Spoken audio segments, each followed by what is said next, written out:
Steve Slaton, this is the point in the show where we talk about our sponsor, the Book Exchange. And I'm going to tell you one word you're not going to hear out of my mouth today. Any guesses? Christmas. Yeah, Christmas. I'm not talking about Christmas. Day after Halloween, Christmas ads are running. Stations are flipping over to Christmas music. It's crap. But if you did want to buy your presents early, you might want to go to the Book Exchange or Book Exchange online and use what code, Steve Slaton?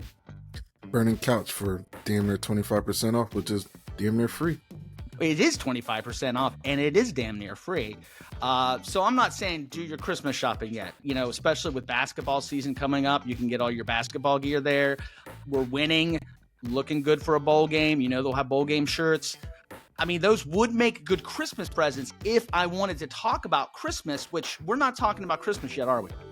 Not at all. We still got Thanksgiving first. Yeah, thank you. Let's eat the turkey, then buy the presents. Go to the Book Exchange, 25% off. Use the code Burning Couch. And we are back with the Burning Pouch. Burning Pouch? Did I just say Burning Pouch? Ouch, man. You're a little rusty. What am I, a flaming kangaroo? Leave that in. Don't edit that. I'm proud of my mistakes. That's the Burning Couch podcast. I am a radio legend, podcasting god, and friend to animals, Matty Staudt, and with me. Not only was he a great at West Virginia, he was a great in the NFL, and they still talk about him in Canada. Steve Slaton, how are you today, Steve? Doing well, Matty, man. Great to see your beautiful face. Yeah, you too. And it's nice to here's something I noticed, Steve. I don't know if we meant to do this, but you know, sometimes we miss a week because things come up, something happens. It seems like the weeks we've missed have been after bad losses. So hopefully we will not miss any more weeks this season, because I don't see any more bad losses coming. We'll see. Maybe it's us. Maybe we're bad or good luck. I don't know how that would work, but hey, no, I don't see us skipping a beat anytime soon. But I think from this game, like I said, we're going to talk about it this tonight. But very proud of this team right now. So coming up, we've got our old friend Owen Schmidt, who is always fun on the show. He's done I think every live show we've ever done. Owen's been part of the podcast for years now. He's got his own podcast, which I have forgotten the name of, which is a bad form on my part. I will have it written down before we introduce him when he's on the air. We're talking about the football game, but before we get into football, I did want to talk about basketball a little bit. So it's Josh. Is it Eilard or Elard? Oh, I should know this. Again, I think it's Elard. It's Elard. Okay. Elard, well, man. it was his first game on Monday. You didn't get a chance to watch it. I did watch it. It was against Missouri State, who have a good team. They win a lot of games in their conference. They returned a lot of seniors. We were only 6-point favorites in that game, playing without half the team because for some reason, Steve, nobody has explained this to me. Anytime we get a transfer portal or somebody in the portal, they can't play. Yeah. Or we have to go to court or some other nonsense. But our guys, they play right away. Yeah. I don't understand that. You got to let these kids play. I think these rules change for a reason. We shouldn't hold them back. We should let them play as soon as they can. I mean, it doesn't make sense. And especially when it's something that happened at another school, like with Chris Crislow, like that wasn't his deal. That was, it was, anyway. So we're starting without at least three of our starters, in starters. Like, these aren't like guys coming in off the bench. So, the game started off a little slow. Then we went on a mad run, and then we shot 14% going into halftime. Yeah, I saw the halftime score too, where it was abysmal. It wasn't West Virginia ball at all. We looked bad. And I was like, well, this is the time. This is his first game. He wants to get his first win. These guys stayed here for him. He's the coach for a reason, because the guys said, we'll stay if Josh is, it's very similar with Bill Stewart. You guys were all very supportive of him, and I think that helped out a lot. So second half comes out, and they came out to play in the second half. And I think they ended up shooting, maybe a little under 50% from the field. That kid, Jesse Edwards, everything that we thought he would be, he is a man child, or I guess not at this point. He's a man. He's like 26 or something. Anyway, Jesse Edwards was great. And then, some of the guys coming off the bench were fantastic. And then at the end, they started to come back, and it's like, here we go again. Here's West Virginia, and bam, bam, bam, scored. End up beating the spread 8 points. Congratulations, Josh, and the team. I'm not going to say I have high hopes for the team this season, but I have hopes. I think, every year, I think with everything that's going on, and now that these guys have, wanted to stay and play for a coach, I think that's very big instead of just jumping ship and moving on.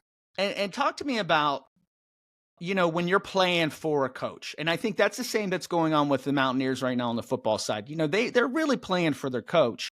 Is that a factor in the locker room and in games? I think so. I think it's one of those things too, because I look at football as a war. Like, can you win the battle?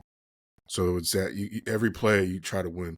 Most times, if you win every play, you get one more than the other guys, you're going to win. But I feel like for playing for a coach, you understand those fundamentals, because once your physical go, you get a little tired, your mental starts breaking down. So I think having something to look forward to, or even having some fire under ass and a coach you really believe in, those mental mistakes you tend to make a little less of. A couple new guys, Quinn Slazinski, that dude is fire.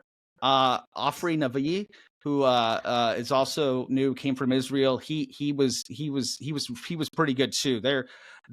We've got some shooting for sure with those guys and a few of the other guys. The first half it was like, oh, Seth Wilson, what's going on here? And then he has a great second half too. So a lot to still be said about this. I'm excited for basketball season because it gives me 3 days a week, at least for a few months, where I have something to watch that's sports. Because I don't know. Do you watch the NFL and root for the Texans? Is that, I mean, I know you played for them, but is it the same though? Like rooting for the college you went to. Yeah. I'll say it's a lot different now because of who the head coach is now, D'Amico Ryans, and he was one of my teammates when I played. So it's definitely a different feel of a vibe to wanting them to win all the time, or just even checking them most. I think when you get a little older playing sports, it turns into pays the bills. That's who your team you're rooting for. So nobody's paying my bills, but definitely. I think the Texans now, I root for them more now because of D'Amico Ryans. Oh, that's cool. And how are they doing this season? I only follow who's on my fantasy team, to be honest with you. They had a great comeback win yesterday, Sunday, against who was it? I can't remember who it was, but C.J. Stroud broke the rookie passing record, threw for like 470 yards. So I think it's a lot of upside. I mean, like I said, D'Amico was a captain when I played, and he has a lot of fire, and he's had success, and I think he's going to be the guy that changes this program around. I will say that I think we are safe saying that Neil Brown is coming back next season, and I just want to hear. I mean, all of those Neil Brown haters, all of them. I want an apology to us, to him, to the team, to the state. I want songs written about Neil. Okay, we're not there yet, but Neil's definitely. I mean, we have all these young guys, and again, Stephen, you and I have talked about this. The reason you keep Neil Brown is because he had this team coming. He's been recruiting this team, and it's finally got his team on the field, and it showed. These kids are playing tough, and even the freshmen and sophomore. Yeah, these past 2 weeks have been a good change for Neil Brown, especially going into where the season and getting bowl bound. I think that was very important because, I mean, it's been a little touch and go. We had a little feelings here and there, but I think these past 2 weeks, especially last weekend, it was amazing to how the defense played. I think we only put up the ball once, so ground game was running. The ball was spread around for the receivers. So yeah, it's a good day.